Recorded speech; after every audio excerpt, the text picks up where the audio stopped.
হ্যাঁ এ রুটে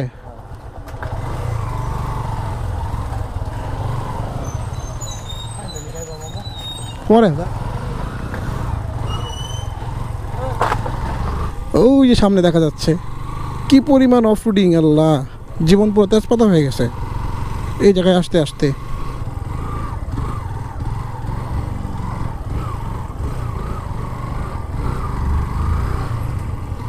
ও সেই সেই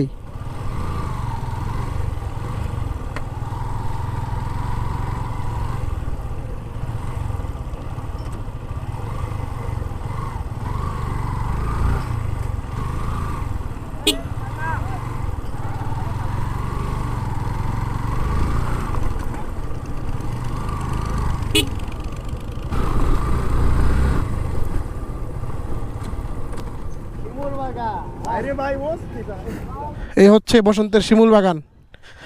এই যে বসন্তের পাখি,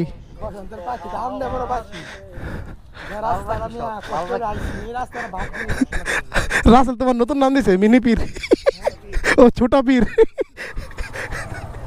এই হচ্ছে রাস্তা, শিমুল বাগান থেকে আসার পথের রাস্তা।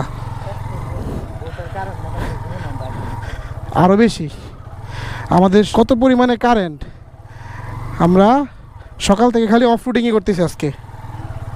হাত পা যা আছে সব একদম গিরা গাড়া কঠিন ব্যথা হয়ে গেছে। কেমনে যে জামু আল্লাহ জানে। এখনও 70-80 কিলোমিটারের মতো অফরোডিংই করতে হবে।